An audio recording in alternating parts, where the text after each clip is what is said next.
sleep paralysis demon. I didn't see you there. You're probably wondering, what am I doing? Well, generally I'm ripping off the format from Jacob from XP to level 3. Now, I can hear you saying, Feltheleb, I don't agree with your opinion. And to that I say, that's fine, why would you? Just know that this is my personal opinion, and I'm not trying to make any assumptions on how you, or anyone, should play the game.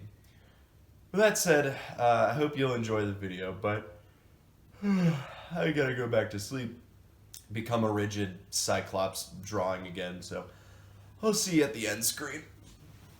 Good night. That was a strange dream. Anyway, on to the thesis of the video. The resting system is dumb. And what do I mean by that? Well, in 5th edition Dungeons & Dragons, the main mechanic by which you regain the use of abilities, spell slots, and hit points is resting. Rests can be either long or short, and other than what the two rests recover, the primary difference between a short rest and a long rest is the length of time it takes to complete them. A short rest takes at least 1 hour, and a long rest takes 8. Now, when I say that the resting system is dumb, I'm not referring to the recovery mechanic itself. I generally like the way that the system looks on paper, and in most scenarios, it doesn't end up hurting my games. Regardless of how I feel, though, there's not many changes that I can make to rest without breaking the system. Nearly every ability recovery in the game is balanced around short and long rests. I think that rests are dumb because their mechanic, as written, isn't built for how I, personally, and many others play the game. Given the importance of the rest mechanic, I don't think it's unfair to say that many classes in the game were designed with the rest mechanic in mind and vice versa. The designers had to ask, how often are these characters going to need to recover their abilities based on how we design the game? To achieve a proper balance across classes, short and long rests were clearly designed with a certain style of play in mind. What is that style of play? Well, to answer that, let's try our hand at my favorite online D&D game show, Rest and Realization.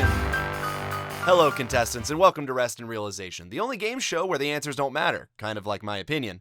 Now let's take a look at some questions. Question 1. When you are out adventuring, assuming typical adventuring conditions and average luck, how many encounters should you expect? Did you answer 2, 3, 4, 5? If you did, you'd be wrong.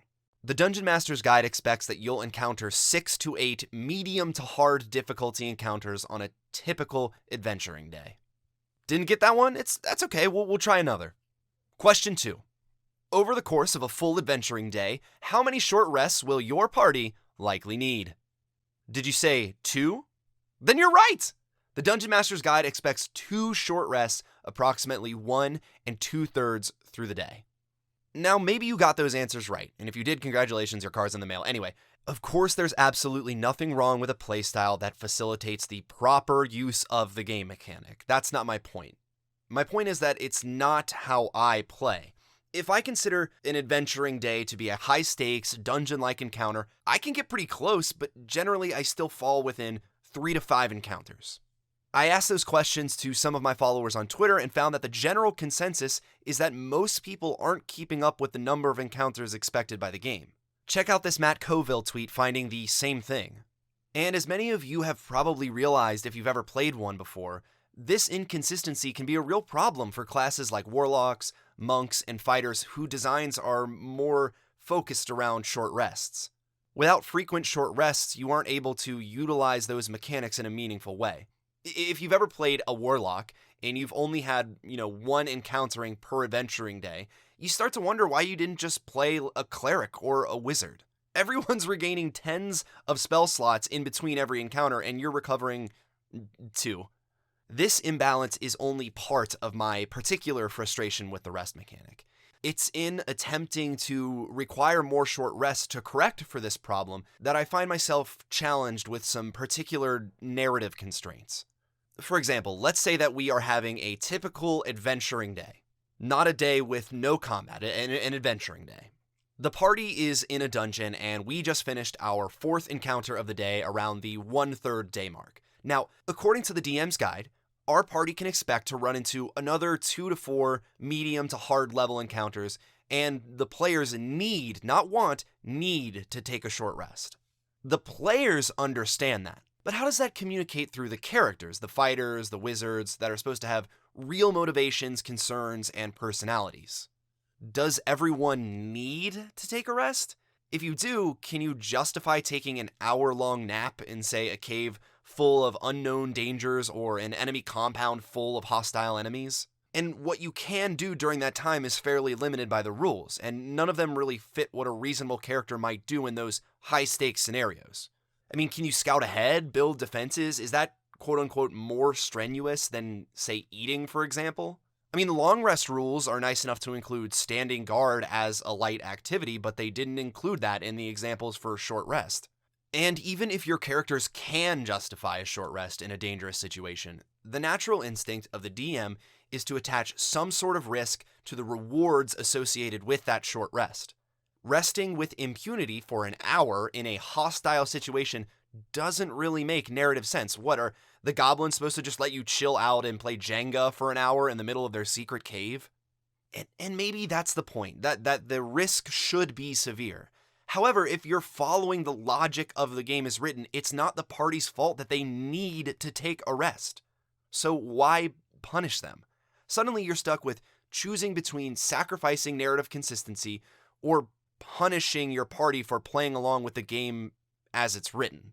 And what about the players who don't need to rest? I find that in many scenarios, short rest classes end up begging their party members to take a short rest, not because the party requires additional health or abilities, but because they want to regain specific abilities to better assist them in the next encounter.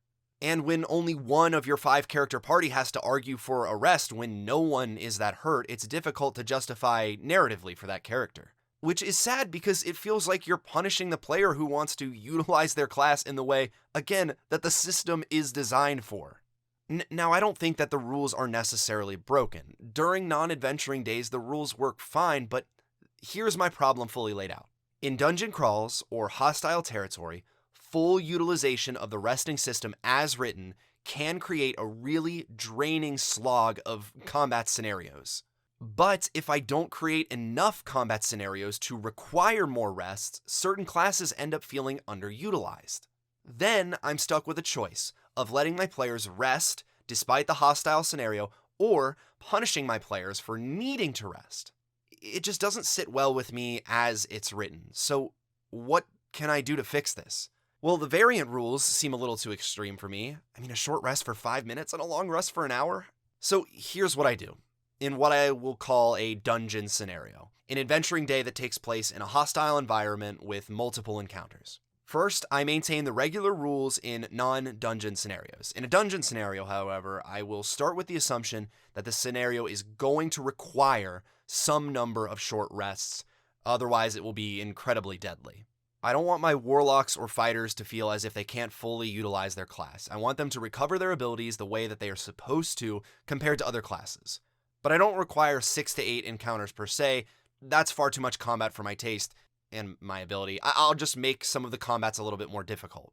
When a short rest is requested or ultimately required, here's what I do. First, I make a short rest narratively take between 15 to 30 minutes. That way the narrative justification for the party is a little less difficult, no matter what scenario they're in. And it still leaves the DM some wiggle room for things to be happening in the background. Next, any one party member rolls a straight d20, which represents the risk associated with the reward of taking that short rest. Those that want a short rest take the benefit of the short rest.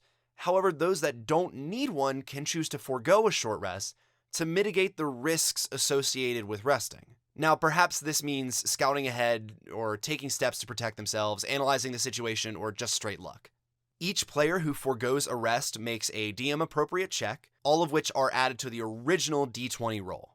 Finally, I check that total roll against a dungeon risk table that looks something like this.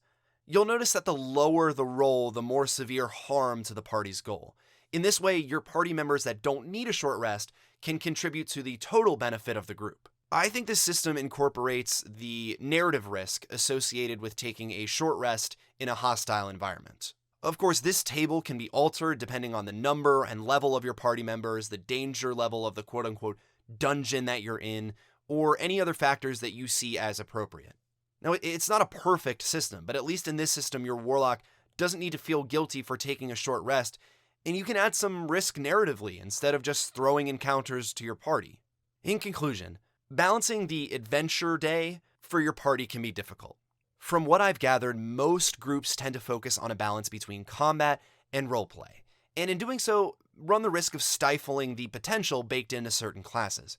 Whatever your feelings on the resting system are, it's clear that 5e lends itself to a particular playstyle, one that de-emphasizes a combat-rich adventuring day. So be aware of the utility and importance of your game's resting system, because likely the game you're playing isn't comparable to the game that the resting system was designed for. Talk to your players and ensure that the resting system isn't hindering their playstyle in combat.